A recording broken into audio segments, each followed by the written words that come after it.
Assalamualaikum warahmatullahi wabarakatuh. Kembali jumpa lagi dalam mata kuliah belajar secara online di YouTube pada para mahasiswa dulu. Semoga kalian sehat-sehat selalu, tidak ada satupun yang terpapar virus corona.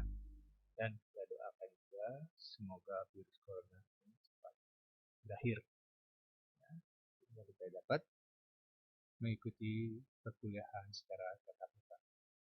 Nah, materinya adalah tata cara perolehan hak atas tanah.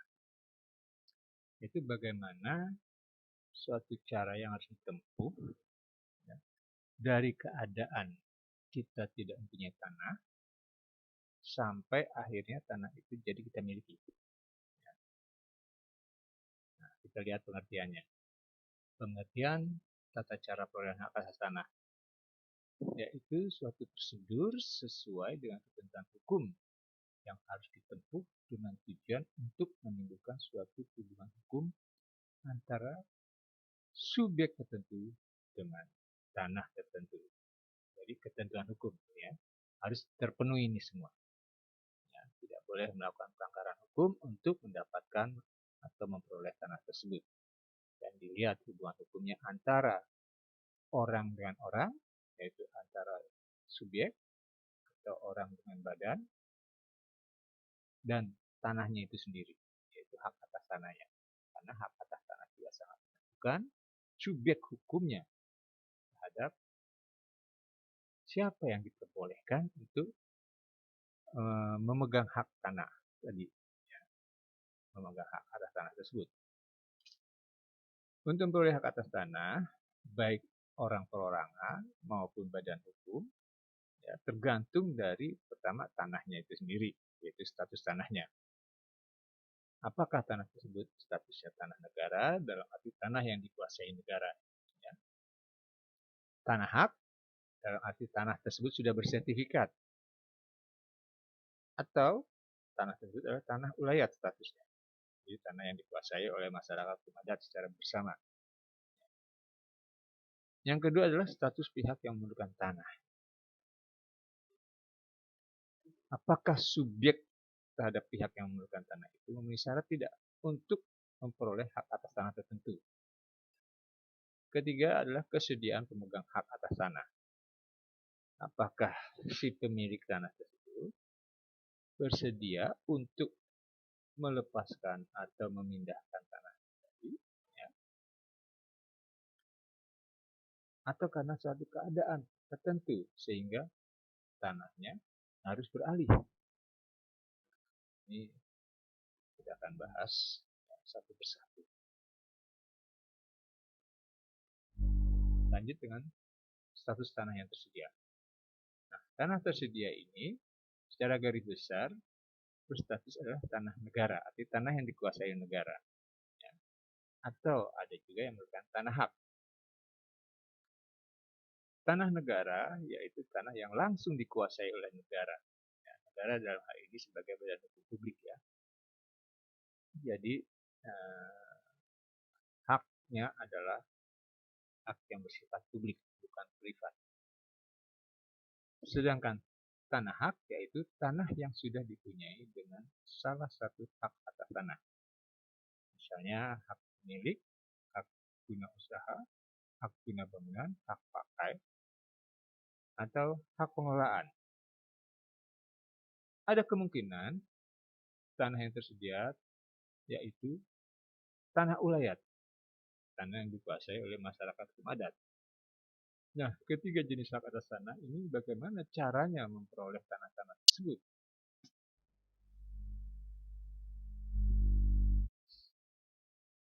Lanjut, jika tanahnya adalah tanah berstatus tanah negara, dalam arti tanah yang dikuasai oleh negara, maka cara untuk memperolehnya yaitu melalui permohonan hak. Nah, permohonan hak atas tanah yang diikuti dengan pemberian hak atas tanah.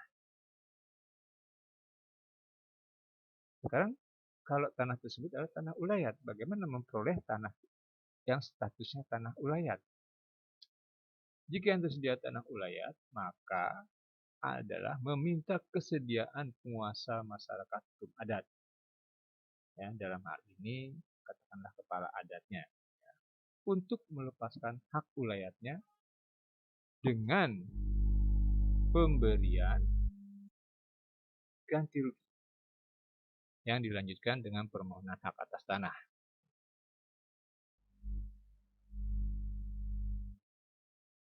Nah, sekarang tanah hak.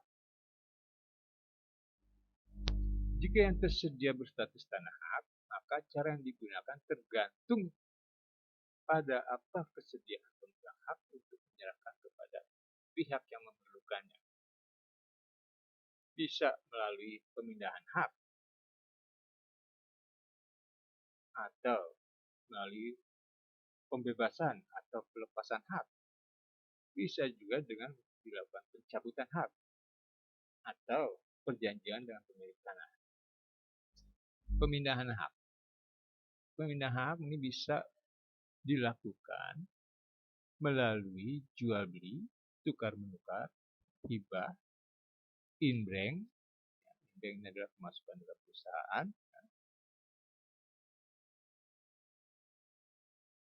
Nah, syaratnya para pihak ini semuanya sama-sama memenuhi ketentuan sebagai subjek hukum.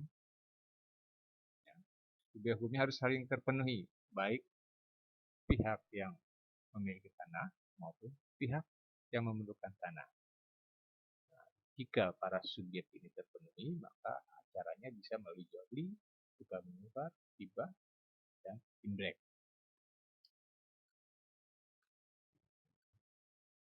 Selanjutnya, pembebasan atau pelepasan hak atas tanah. Ya. Ini diikuti dengan permohonan hak yang baru, sesuai hak yang baru yang disesuaikan dengan si pihak yang berminat terhadap tanah tersebut. Nah, selanjutnya adalah pencabutan hak.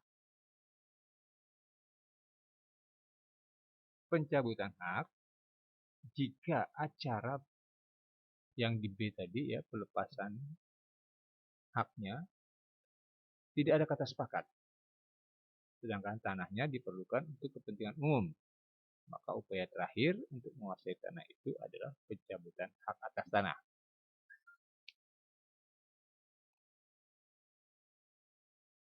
Selanjutnya adalah perjanjian dengan pemilik tanah, yaitu melalui perjanjian sewa menyewa atau dengan cara pola BOT, Build, Operation, and Transfer.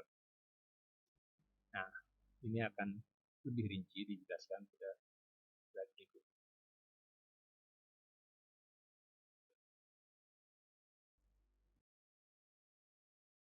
Tanah negara. Untuk memperoleh tanah negara bagaimana? Yaitu tetap seperti yang sebelumnya disampaikan, yaitu melalui permohonan hak yang kemudian diikuti dengan pemberian hak. Ini adalah cara satu-satunya, ya. Untuk tanah negara adalah melalui permohonan hak yang diikuti dengan pemberian hak. Tanah-tanah negara tersebut bisa dimohonkan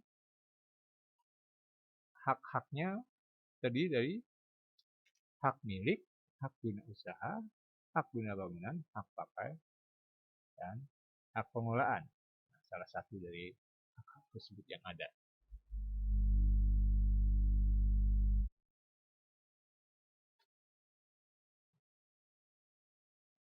Jika permohonan hak baru di atas tanah negara dikabulkan, maka penerima hak akan menerima apa yang disebut dengan SKPH, Surat Keputusan Pemberian Hak. Selanjutnya, apa itu SKPH?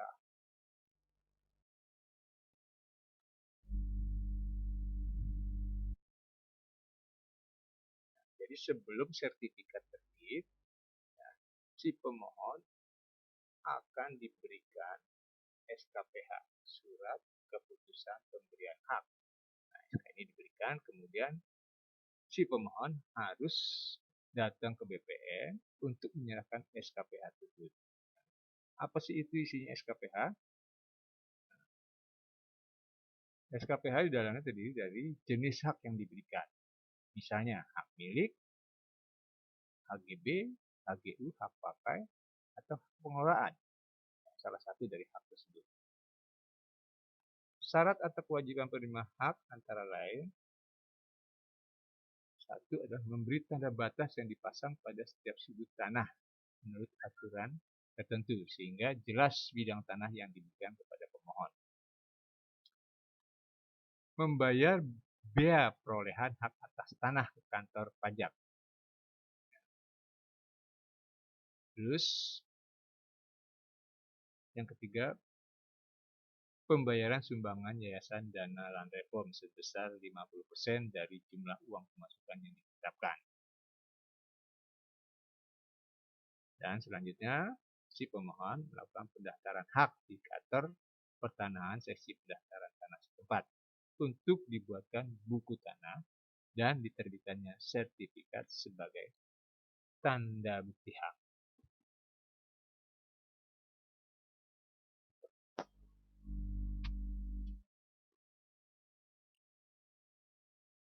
Sekarang tanah hak. Bagaimana dengan pemindahan hak?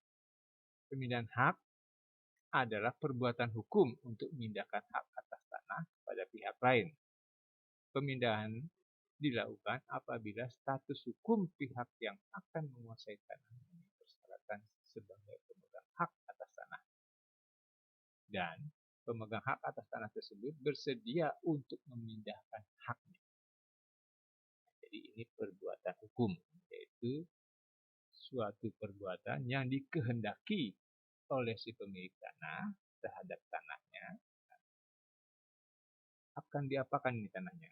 Dijual atau dihibahkan? Yang penting, para pihaknya antara pemilik tanah dengan pihak yang berminat, subjek hukumnya saling terpenuhi. Misalnya, hak milik. Si pemegang hak milik ingin menjual tanahnya kepada si pembeli. Nah, pembeli ini harus memenuhi subjek hak milik. Dengan dirinya misalnya si penjual itu pemilik tanah.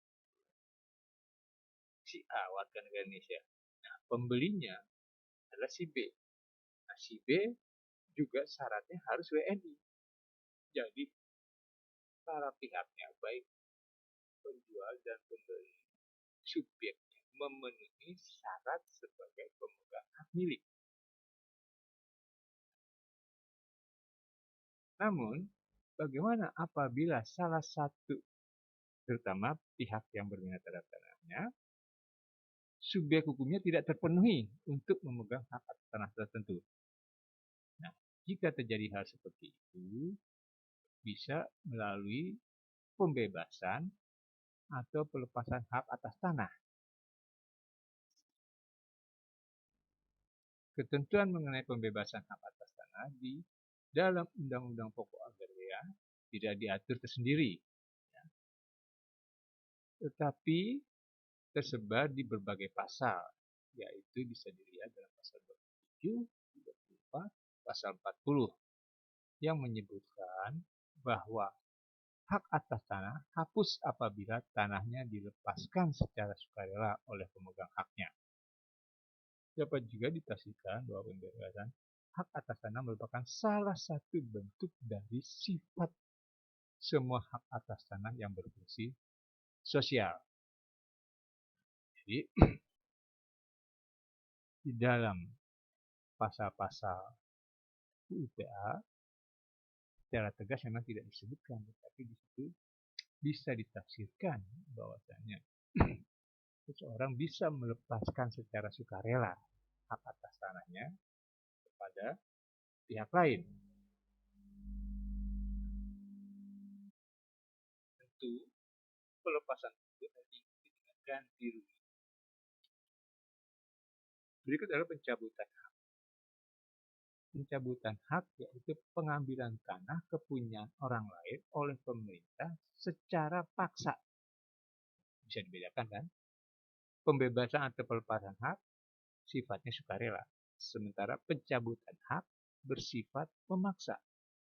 Jadi si pemilik tanah secara terpaksa atau dipaksa melepaskan hak atas tanahnya. Kenapa? Karena kesepakatan tidak dicapai, sementara diperlukan pembangunan untuk kepentingan umum. Maka bisa dilakukan acara pencabutan hak. Tetap ada ganti rugi. Tetap ada ganti rugi kepada si pemilik tanah. Jadi di sini awalnya dia tidak sepakat, sementara pembangunan untuk kepentingan umum harus jalan. Tidak ada kesepakatan, maka ada perbuatan hukum sepihak dari pemerintah, itu dengan melakukan pencabutan hak.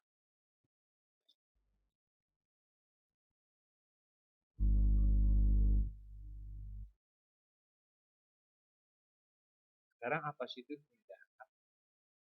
Rinci. Di situ ada perbuatan-perbuatan hukum di mana para pihaknya, baik pemegang hak atau pihak lain yang berniat dalam, syarat utamanya adalah terpenuhinya subjek hukum masing-masing. Jika subjek hukum terpenuhi masing-masing, maka pemindahan hak bisa dilakukan. Bentuknya bisa melalui jual beli, tukar menukar, hibah wasiat, dan masukan ke imbrek.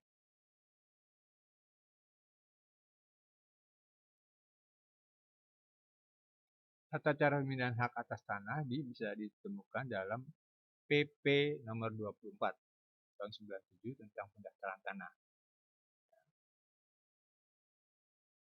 Tanah-tanah hak yang dapat diperoleh melalui acara pemilihan hak adalah hak milik, hak GU, hak PP, dan hak pakai atas tanah negara. Nah, kok nggak ada hak pengelolaan? Ya, hak pengelolaan tidak bisa dipindah tangankan. Ya, karena itu adalah tanah tertentu yang subjek hukumnya juga sudah ditentukan. Ya, tanah hak pengelolaan adalah bagian daripada hak menguasai negara yang dilimpahkan kewenangannya kepada subjek hukum tertentu, yaitu instansi pemerintah. Ya, maka tanah hak pengelolaan ini tidak bisa dipindah tangankan. Ya, tidak termasuk pemindahan hak. Perbuatan hukum pemindahan hak dilakukan di hadapan PPAT. Kemudian diikuti dengan pendaftarannya di kantor pertanahan kabupaten kota. Nah, jual beli. Jual beli harus dibuat di hadapan PPAT. Ya. Aktenya adalah akte jual beli. Hibah wasiat, dan pemasukan ini juga adalah aktenya adalah akte PPAT. Ya, semuanya ini harus didaftarkan di BPN. Kenapa? Ya memang harus didaftarkan. Karena kalau tidak didaftarkan, tidak akan terjadi balik nama.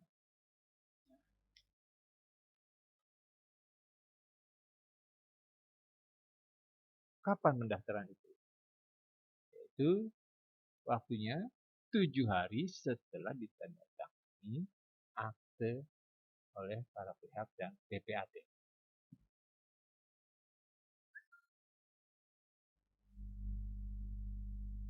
Pembebasan pelepasan hak atas tanah. Istilah pembebasan hak sementara ini di dalam Undang-Undang Nomor 2 ya,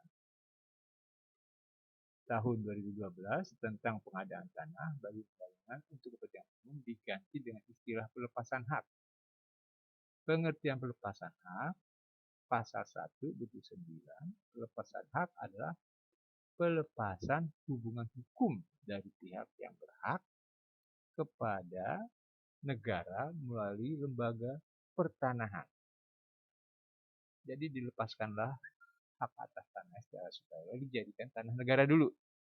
Kemudian tanah yang dilepaskan tersebut diajukan permohonan haknya.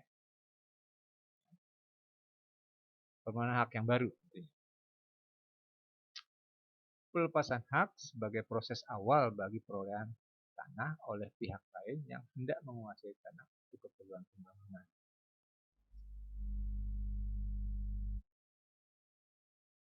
Pemegang hak akan melepaskan haknya setelah melalui proses musyawarah berhak untuk mendapatkan ganti rugi.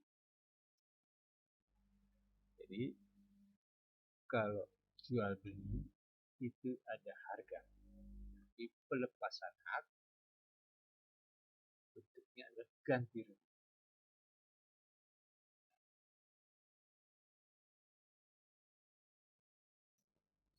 Mengapa terjadi pelepasan hak?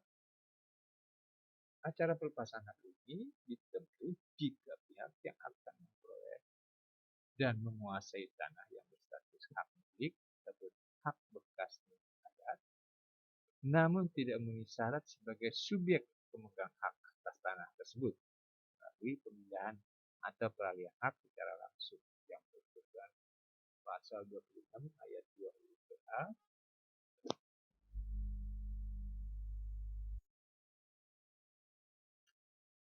Mohon maaf, komputer bermasalah. Ulangi, ya.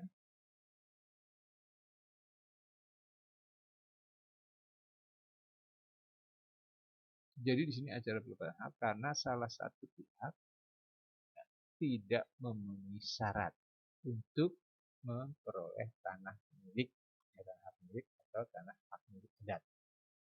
Maka diadakan acara, yaitu acara pelepasan hak.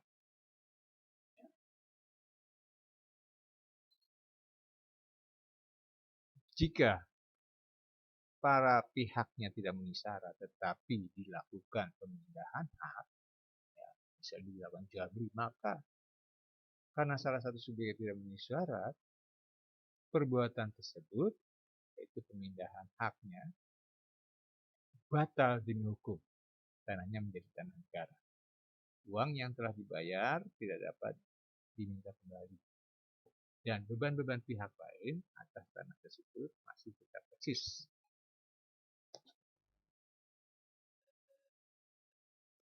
Tetapi dengan adanya tindakan awal pelepasan hak oleh pemegang hak dan pihak yang akan jadi pemegang hak atas tanah itu selanjutnya mengajukan permohonan hak kepada negara sesuai dengan peruntukannya. Atau pelepasan hak tersebut diajukan ke DPR untuk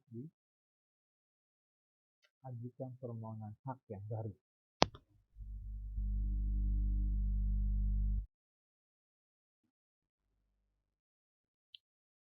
Pencabutan hak. Timbulnya pencabutan hak karena proses pelepasan hak tidak terjadi kesepakatan. Sementara tanah yang diperlukan untuk pembangunan dan tidak mungkin dipindahkan lokasinya. Maka Gubernur menyampaikan usulan pencabutan hak atas tanah kepada Menteri Negara Agraria, ya, kepada BPN, melalui Menteri Dalam Negeri. Dengan adanya usulan penyelesaian itu, Menteri Negara Agraria kepada BPN berkonsultasi dengan Menteri Dalam Negeri, Menteri Kehakiman, dan Menteri terkait yang memerlukan tanah. Dari artinya Menteri terkait misalnya Menteri PU yang memerlukan tanah dalam hal kepentingan jalan umum. Yang terkait. Permintaan pencabutan hak atas tanah disampaikan kepada Presiden. Presiden menerbitkan surat keputusan Presiden tentang pencabutan hak atas tanah yang bersangkutan, sebagaimana diatur dalam Undang-Undang Nomor 20 Tahun 1961.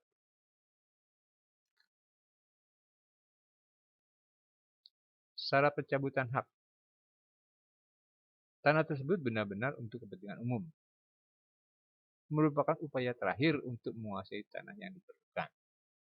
Hanya digunakan dalam keadaan memaksa. Harus ada ganti rugi yang layak. Dilaksanakan berdasarkan keputusan Presiden. SK Presiden tersebut juga dapat digugat ke peradilan tun atau ke upaya hukum berikutnya, yaitu melalui kasasi ke Mahkamah Agung.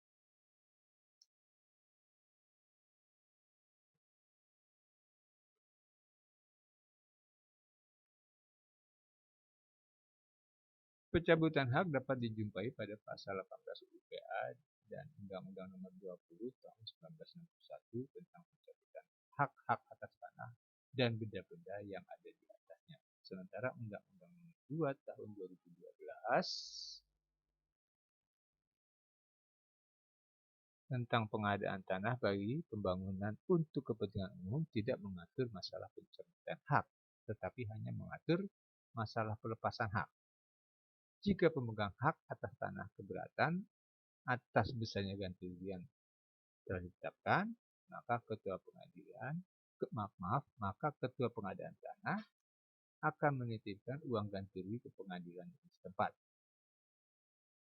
Ketua pengadaan tanah menyampaikan pemberitahuan kepada Ketua Pengadilan Negeri dan kepada pemegang hak tentang hapusnya hak dan tidak berlakunya alat bukti penguasaan atau pemilikan serta putusnya hubungan hukum antara pemilik dengan tanahnya. Nah, jadi ganti rugi tersebut uangnya dititipkan di pengadilan, maka upayanya bisa langsung terima, ambil uangnya di pengadilan, atau si pemegang hak bisa melakukan gugatan ke peradilan tun. Sejak diterbitkan SK Presiden tentang pencabutan hak, maka berakhirlah sudah hubungan hukum antara pemegang hak dengan tanah.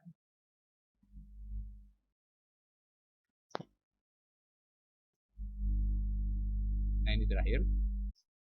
Perjanjian dengan pemilik tanah. Nah, ini karena perjanjian ini tanahnya tidak beralih, tetapi penguasaannya sementara ada pada pihak lain.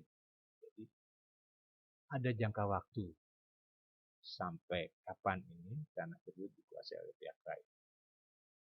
Kondisi saat pihak yang memerlukan tanah ingin menggunakan dalam jangka waktu tertentu dan pihak pemegang hak tidak bersedia memindahkan hak atas tanahnya. Jika hal itu terjadi, maka dapat dilakukan dengan membuat suatu perjanjian antara pemilik tanah dengan pihak yang memiliki tanah, yaitu bisa melalui perjanjian sewa.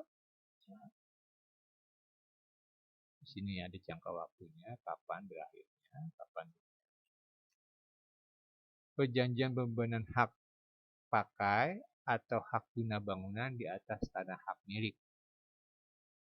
Perjanjian pembebanan hak guna bangunan di atas hak pengelolaan. Perjanjian di bidang pertanian, misalnya usaha bagi hasil. Nah, itu ada tanah-tanah tersebut di satu sisi ada dikuasai oleh pihak lain, tetapi hanya berdasarkan jangka waktu. Jika perjanjian tersebut berakhir, maka tanah tersebut kembali kepada pemilik asal.